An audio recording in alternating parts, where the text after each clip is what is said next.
Alors, pour la défense de l'amendement 757, Monsieur Lopez-Ligori. Merci Madame la Présidente. C'est un amendement de bon sens que nous vous proposons aujourd'hui, non pas, je ne vous le propose pas en tant que député Rassemblement National, mais d'abord en tant que citoyen soucieux de l'indépendance numérique de la France et ensuite en tant que président du groupe d'études sur la souveraineté numérique et la cybersécurité. Ceci est donc un amendement transpartisan issu de députés de 3 groupes politiques différents. Il a été co-signé par monsieur Philippe Latombe, monsieur Christophe Naegelen et Aymeric Salmon du RN, ainsi que moi-même.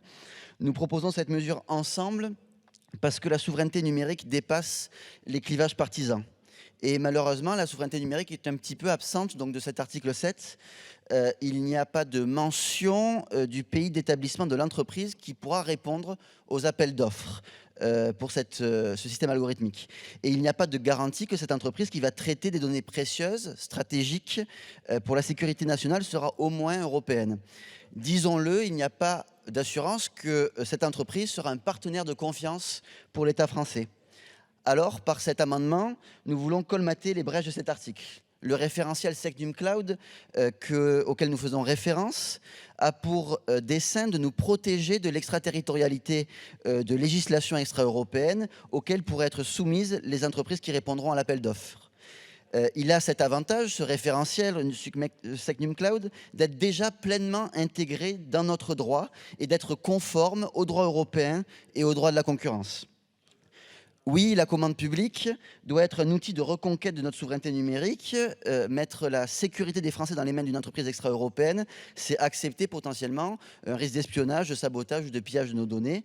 Et donc aujourd'hui, nous avons choisi de dépasser nos chapelles politiques, nos clivages politiques, car nous avons un choix important à faire, un choix de sécurité pour nos concitoyens. C'est le sens de cet amendement transpartisan. Et je tiens à préciser que l'amendement qui suit de notre excellent collègue, monsieur Botorel, a été également un amendement du groupe d'études sur la souveraineté numérique et qu'il a été co-signé par donc, des députés MoDem, Renaissance, Horizon et Rassemblement National. Merci. Je vous remercie. Et c'est un sous-amendement 789 qui sera présenté par Monsieur Botorel. Merci Madame la Présidente. Écoutez, moi je ne vais pas être beaucoup plus long. Simplement, nous sommes là à un moment du texte où nous mettons un cadre expérimental d'une innovation technologique dont il faut reconnaître parfois dans notre pays, nous les avons regardés avec un œil dédaigneux, nous avons attendu que les technologies soient matures et ensuite on a acheté les technologies aux Américains ou aux Chinois.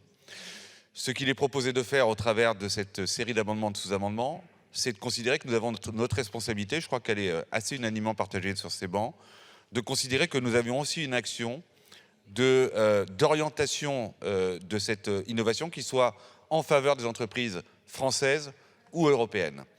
On ne peut pas développer des discours de souveraineté ou d'autonomie stratégique à longueur de temps et ne pas prendre nos responsabilités lorsque des technologies émergentes dont on va probablement se saisir demain, une fois que les cadres expérimentaux auront permis de considérer qu'elles préservent bien un certain nombre de valeurs fondamentales de notre pays et qu'elles sont compatibles avec elles, alors ces technologies ne soient pas fournies par des entreprises françaises, européennes. C'est le sens du sous-amendement. Je vous remercie. Monsieur le rapporteur, vous avez la parole.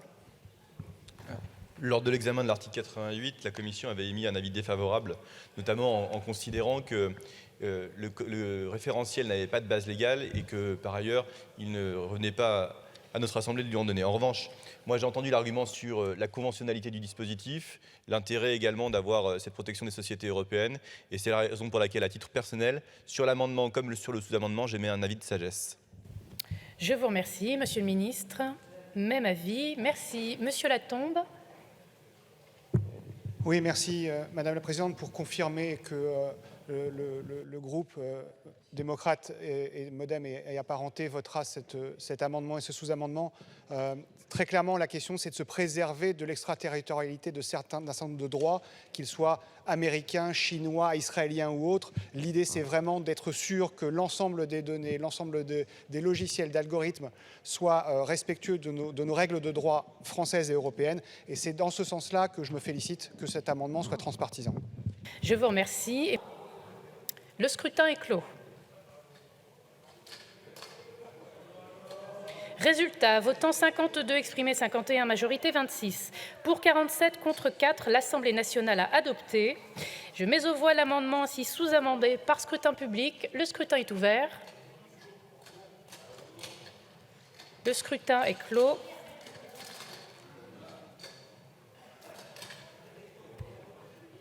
Résultat, votant 52, exprimé 52, majorité 27, pour 45, contre 7, l'Assemblée nationale a donc adopté.